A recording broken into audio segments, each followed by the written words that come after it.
کپڑے بھی اتار پھینکے اور کھانا کھانا بھی چھوڑ دیا، کسی نے ترک کلام، کسی نے ازدواجی زندگی ترک کر دی، کسی نے غار و کوہ کو جا کے اختیار کر لیا اور کہا کہ میں اس سے اللہ کا قرب حاصل کروں گا، کسی نے 1.25 من لوہا پہن لیا کہ اس مشقت سے میں اپنے نفس کو مار رہا ہوں اور میں اللہ کو اس طرح راضی کر لوں گا۔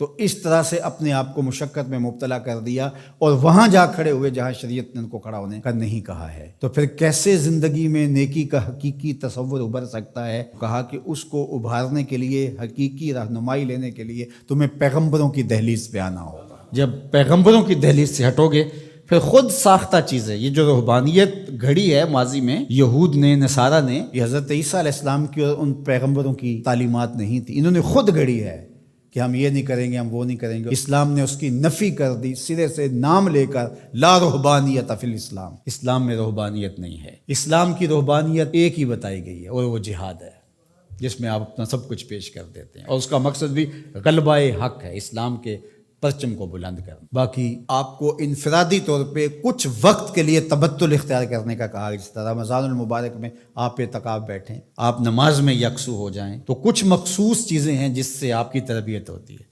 لیکن یہ بالکل آپ ترک دنیا کر دیں تو ہمارا اسلام، ہمارا دین اس کی نفی کرتا ہے۔ اس لیے انبیاء علیہ السلام کے ساتھ اپنے آپ کو جوڑنا اور کامل اتباع پیغمبروں کی اختیار کرنا، یہ قوموں کو منظم کرتا ہے۔ اس لیے ہمارے لیے ہمارے آقا و مولا حضور ختم المرتبت صلی اللہ علیہ وآلہ وسلم کی سنت سے ہی نیکی کا حقیقی تصور پیدا ہو سکتا ہے۔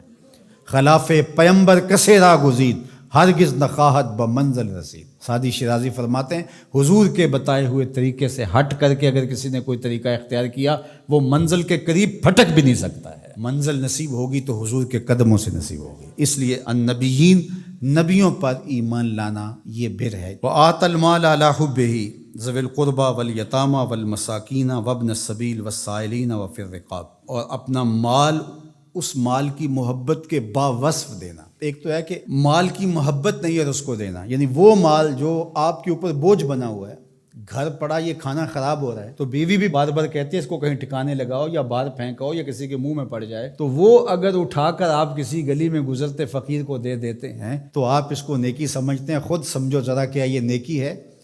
تم تو اپنے سر سے بوجھ اتارا ہے، دینا کون سا ہے؟ وَآتَ الْمَالَ عَلَى حُبِّهِ، مال کی محبت آپ کے اس کو جدا کرنے کو جی نہ چاہے، لیکن اللہ کی محبت میں پھر بھی اس کو جدا کر دو۔ اس مال کی محبت ہو تمہارے اندر، اللہ اکبر، یہ ہے نیکی۔ اللہ تعالیٰ نے ارشاد فرمایا، یہ 4 پارے کا ابتدائیہ ہے، لن تنالوا البر حتی تنفقوا مما تحبون۔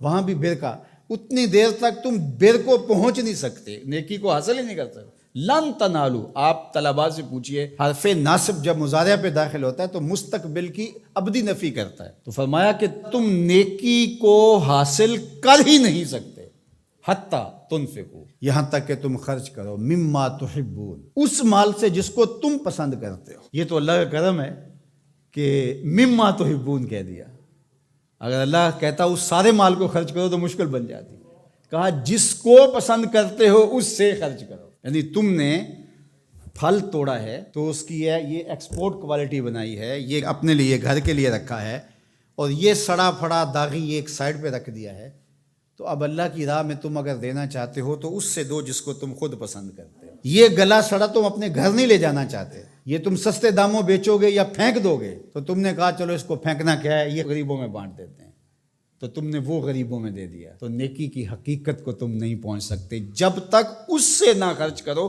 جو تم خود پسند کرتے، مما تحبون، جس کو تم خود پسند کرتے۔